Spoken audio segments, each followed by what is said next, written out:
Benvenidos, Fright fans! Welcome to the horror show. I'm Jaime Enfuego, returning for another installment of Hail to Stephen King! Yes, that's right, guys. Many years ago, when I realized that so much of Stephen King's work intertwines, interlocks, and has connections, I took it upon myself as a longtime fan of his work on the big and the small screen to go through all of his books, reading them one by one, collecting them all in hardcover editions and stuff like that. And I am at the very tail end here. I'm rereading the entire Dark Tower series. I just started the 7th book. That review is going to be going up on July 19th.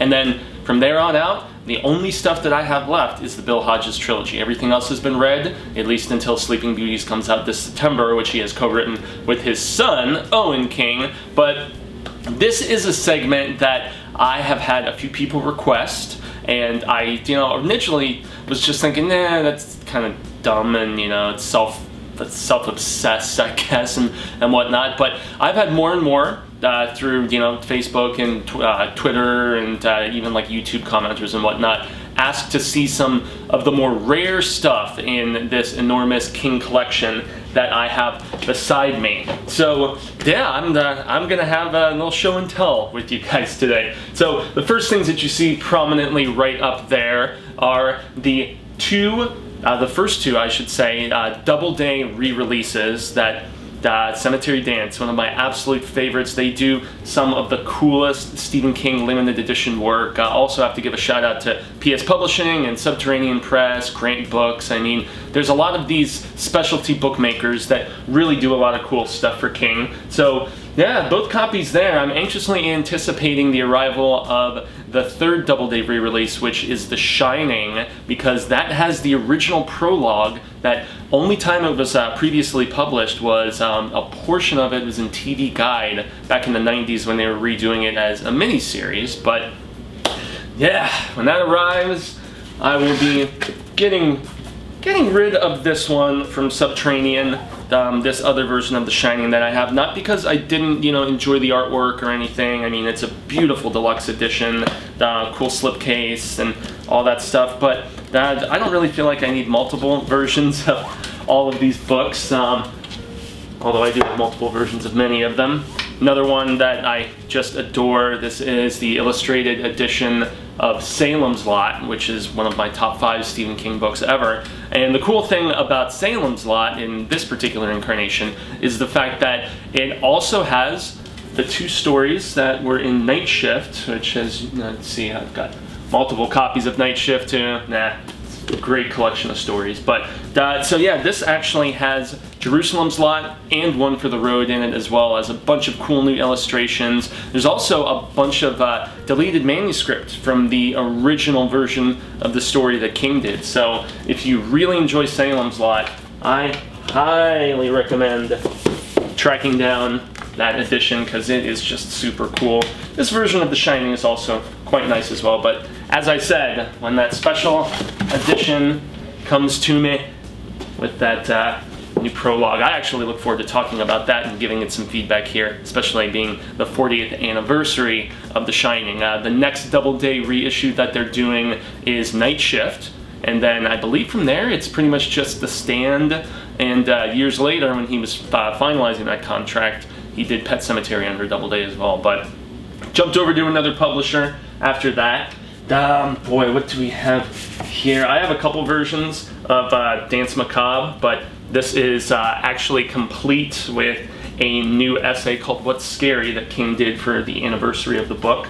So I have that just right beside the regular original hardcover edition. And Danse Macabre is very cool because it's nonfiction that King did, where he essentially went through all of these different viewing and reading recommendations, the kind of authors and the kind of filmmakers and different properties that really inspired him when he was growing up and got him into wanting to do spectacular stuff. So very, very cool.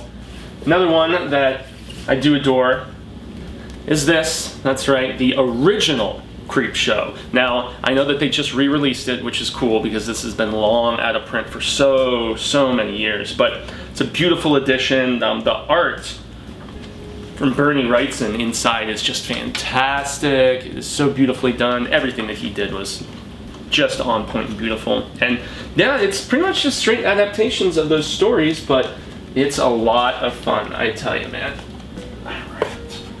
Put that back on the shelf. You know, here's another one that I should make mention of. So this is Silver Bullet, which was the adaptation of Cycle of the Werewolf that Stephen King did. So it's the short story, also done by Bernie Wrightson, but or novella, I guess you could probably say more properly. But it also has the full script of Silver Bullet in here. So it's a very cool, like, little combo release that I'm happy to have in my collection. This is something else that y'all have seen before. This is my Subterranean Press, I believe it's Subterranean. Oh no, this is PS Publishing. So they did a illustrated version of what might be my favorite Stephen King story, Pet Sematary. You guys actually saw me showing off this edition back when I was doing my personal favorites of Stevie K. Refer to that video if you haven't seen it.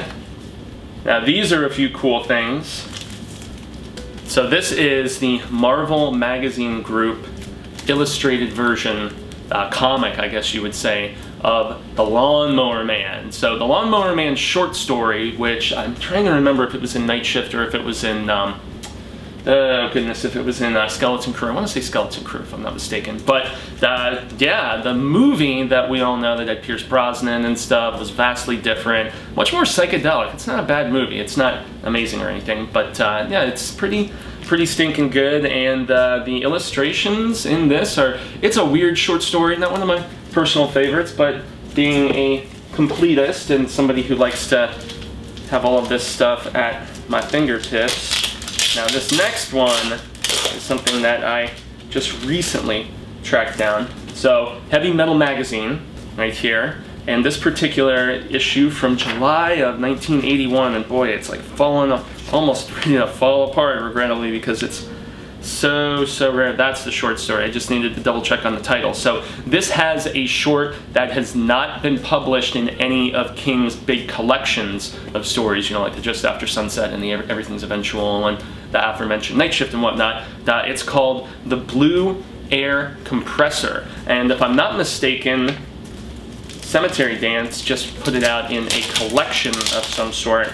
But yes, the original version of it here, my friends, my fellow King fanatics, the man who lives up to his name, as you could say. Not one of my favorite short stories either, but still, once again, gotta be a completist. This is another really weird King entry. So this is called Nightmares in the Sky. And the thing about Nightmares in the Sky is it's another non-fiction, but King basically provides like text throughout this, and it's all kinds of different photos of like just very gothic, like gargoyle type stuff, and you know, King just gives some narration throughout and describes, you know, just all of these different yeah, it's actually not that long of a foreword either, but yeah, so he's just describing all of these crazy sculptures and stuff that are, I believe it's throughout New York City if I'm not mistaken, but it might actually take a few other cities in there. But yeah, it's gargoyles and grotesques, Nightmares in the Sky. Not an official Stephen King book, but a very cool, put this back in, there we go, a very cool just pairing and partnering of the Scarific. So there you are. As we jump down here,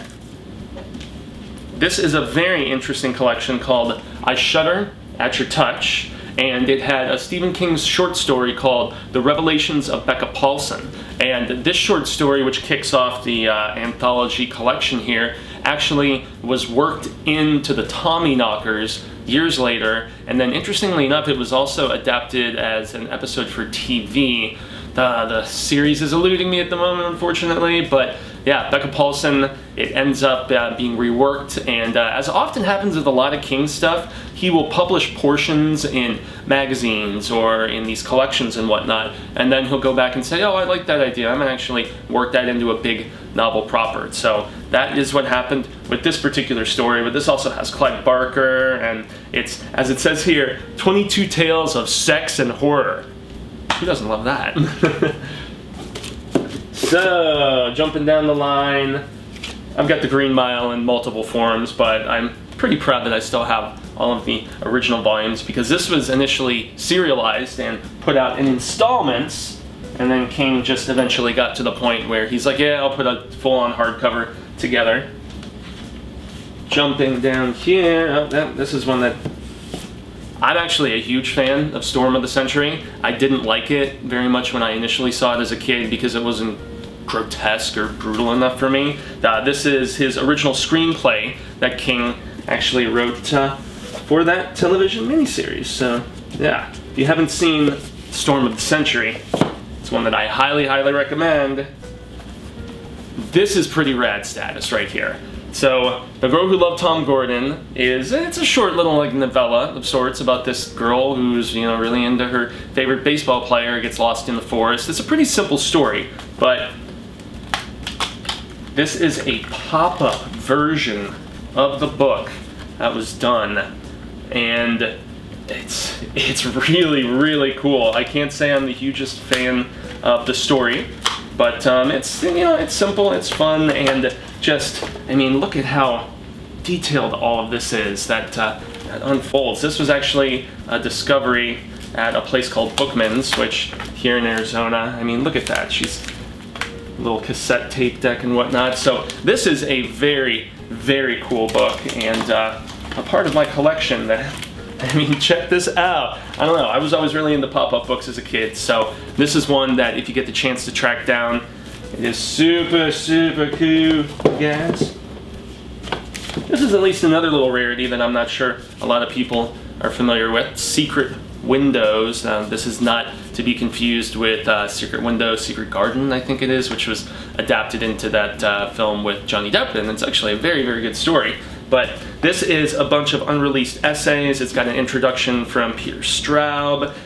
It's just all kinds of odds and sods, different introductions to other people's books that King did, pieces that showed up in newspapers, magazines, various publications. So it was a companion piece to On Writing, which is Stephen King's almost like autobiography slash, you know, giving you tips about how to write. And if you haven't read On Writing, it's such a heartwarming and fascinating story, because King is talking about, you know, his rags to richness and how, you know, he had kids and he's a struggling short story writer and he's teaching, he's working in a laundromat, he's doing all these different things, trying so hard to catch his break, and then when it eventually did, man, I mean, sky's the limit, right?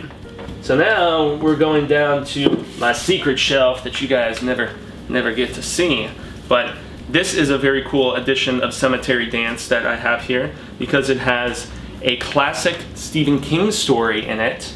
That's right, this is issue 68, and it has a classic Stephen King short story that is also another one of the uncollected, and it's called The Glass Floor. Now, once again, I feel like I'm beating the red-headed dead horse or something by saying that these uncollected shorts, I can kind of see in some ways why they were not included in some other editions, but being a completist, you know, you gotta do it. So now, as I jump again to the bottom level, this is one that I was trying so long to track down, man. This is Cemetery Dance's beautiful, beautiful version of From a Buick 8, also illustrated by Bernie Wrightson. This is, somebody posed a question recently about what is a Stephen King story that really surprised you with its quality, because you probably went in not expecting to, you know, have that awesome of a time. And this book is great because it's about a vehicle that is being rolled around in by the Low Men, and, you know, they're like little minions of the Crimson King and part of that whole faction and whatnot. But imagine if one of those cars was, you know, taken into police impound, and it doubles as like hungry gateway to, you know, like gobble people up. It's honestly, for me, it is so much better than Christine, and that's why I was really adamant about tracking down this deluxe version of it, because it is awesome. So yeah, there is also something that I just grabbed here, the Journals of Eleanor Druce, and this I'm trying to remember if it was actually written by King himself and it was just under the guise of being part of the journals, but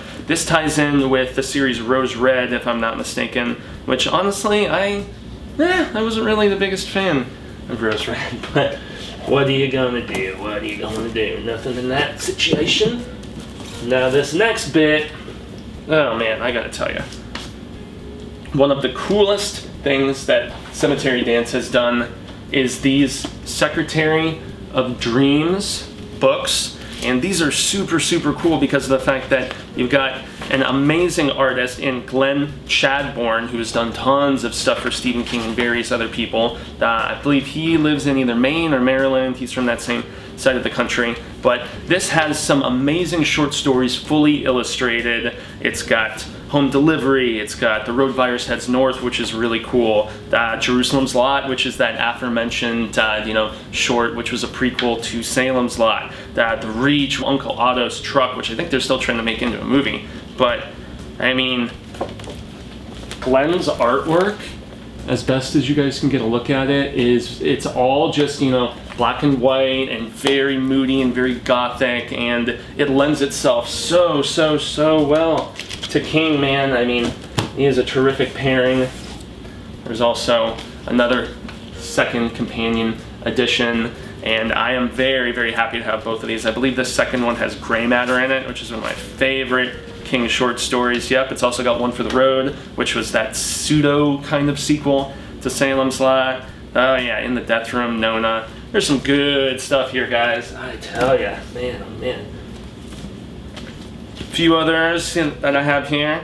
Had to track down He Is Legend so that you can get that duel-inspired short that he wrote with his son. That is so good.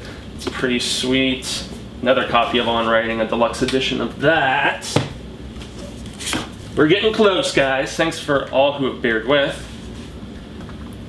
So, I wasn't the hugest fan of the Under the Dome book, but this is a special edition of it that they put out, which had like this cool bookmarker on the top. It actually has a foil like around it. And then, even cooler, it's got an actual map of the city there, and so you can see where all the different landmarks are. And the thing that I just dropped, like a goof, is something else which is really sweet that this particular edition came with. So it's actually got a set of Under the Dome playing cards, well, not playing cards, character cards, I guess you would say. And so, yeah, let's see if you can get a look at these. Yeah, these are cool. So it's just little bios, if you can actually see it, from all the different characters, and then there's bits on the back that give like kind of backstory about them and just a little bit of additional insight. And I think some of these illustrations actually appeared in the book proper, but yeah, these are separated and pretty dope, guys. Gotta talk about another very cool edition of Riding the Bullet. Yeah, check it, guys. Riding the Bullet is, I believe it started out as an ebook, if I'm not mistaken. And this also, that's right, this also has a copy of the screenplay Riding the Bullet that Meg Garris did, because that was actually adapted very interestingly. It had David Arquette in it as the guy who picks up this kid, and Riding the Bullet is a pretty sweet story, and the artwork in here is super cool. Gotta. Then we've got the original Cemetery Dance version of Blockade Billy. Yeah, it's got the fake character bio on the back and everything. So Blockade Billy was eventually republished and had an additional short story in it, but this is the version that you want. More stuff from Cemetery Dance. This is a copy of Shivers 7, edited by Mr. Richard Chizmar, the guy who King co-wrote Wendy's Button Box with. And the King story, it's another one that has not been collected, and I think it's Weeds, if I'm not mistaken. Yes, so Weeds. So this is the actual story version of the tale that appeared in Creepshow. Now, I need to get my hands on, I believe it's Shivers 6, because that's where you can also get the printed version of The Crate, which was another King short that was adapted in Creepshow. But yes, so Shiver 7 is also very cool. The Cemetery Dance love continues with Full Dark, No Stars. Now, this isn't a anthology per se, it's actually more so 4 different novellas. And one of these is actually being adapted into a film. It's called 1922. It's gonna have Thomas Jane in it, and this also has Big Driver, which was adapted into a film with Maria Bello, if I'm not mistaken. Have not seen that one. Fair Extension is another good one. So this is, and Good Marriage, yeah, Good Marriage is great. I still have yet to see the film version of that. That's about this lady who finds her husband's crazy dark secret when she is just rummaging through the garage one day. But as far as comparing this with like different seasons in 4 Past Midnight, which were also, you know, just 4 novellas all packaged together, this is so awesome. I love all 4 of those tales. They're all tremendous. Next up is one you guys have seen before, just like Pet Sematary thing.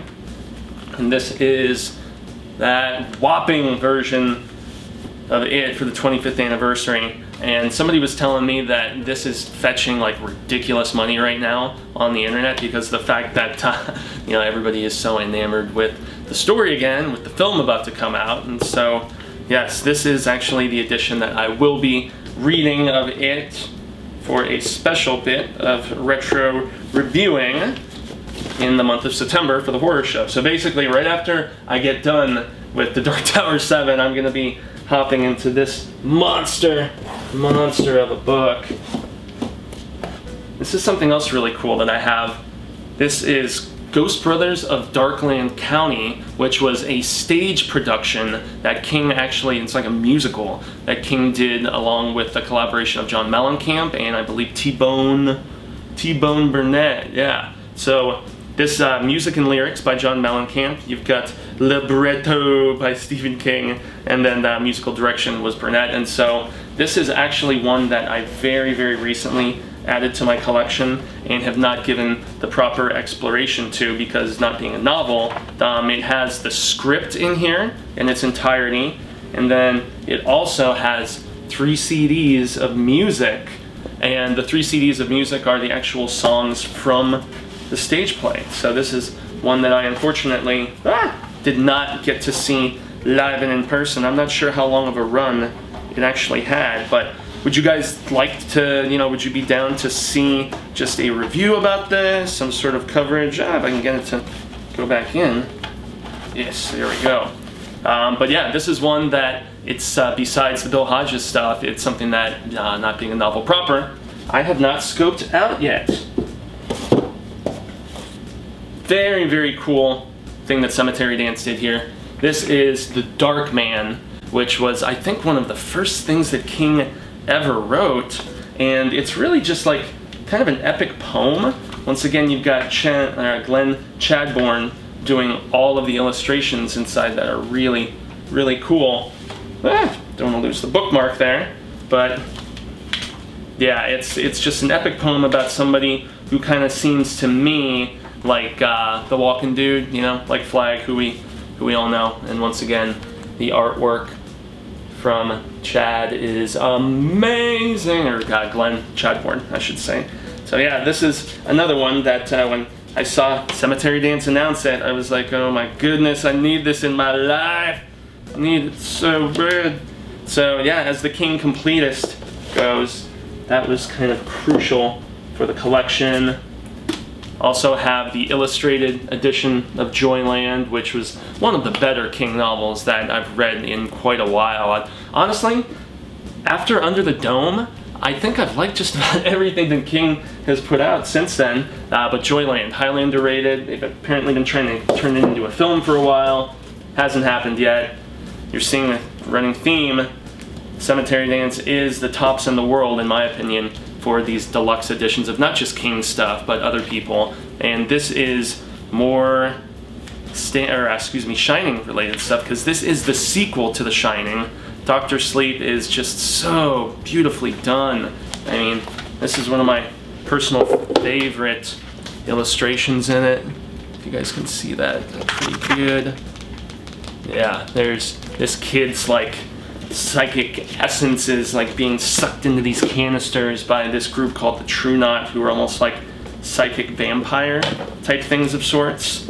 And yes, I highly recommend Dr. Sleep, dude. It was another one of those really pleasant surprises, kind of like from a Buick 8, the sheer fact that I wasn't really sure what to expect from it, and I was like, oh, it's a sequel to The Shining. King's going back to the well. Oh no.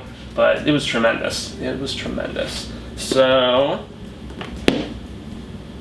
one thing that I really want to mention right here is this is, as we round out my collection, a very cool deluxe version of the Dark Tower comics. That this was actually a birthday gift from Cecil, very kind on his part.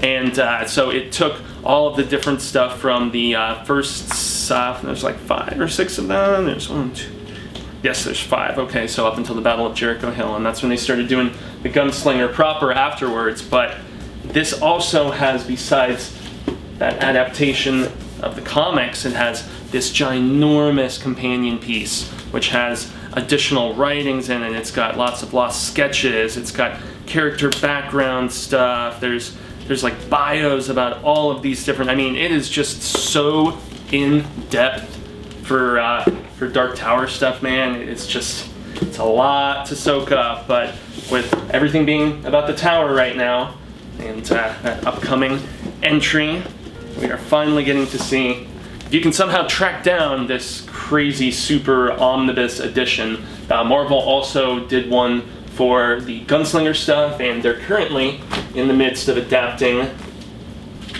Drawing of the Three. So that's fun to report as well. But so yeah, guys, after a few people kept asking for it, and yeah, obviously Charlie the Choo Choo, it's one of my favorite things too. They're very prominently displayed. Original artwork in that too, which is really dope. But yeah, so that is my King collection proper. Lots of stuff in it, as you can see. There's still a few collectibles that have eluded me. I've wanted original hardcovers of those first 4 Dark Tower books. They are tough to track down, unfortunately. But there's also a DVD edition of 11/22/63 that was super rare, and it goes for hundreds and hundreds of dollars. But PS Publishing did also a great 40th anniversary edition of Carrie. I ended up going with the Cemetery Dance one instead. But Christine had a 30th anniversary that PS Publishing did that I have wanted, and it's so much money and so tough to track down. Just like there's also 30th anniversary editions that PS did of both Thinner and Skeleton Crew. Grant, who actually do the publishing on the Dark Tower books, they're a smaller imprint.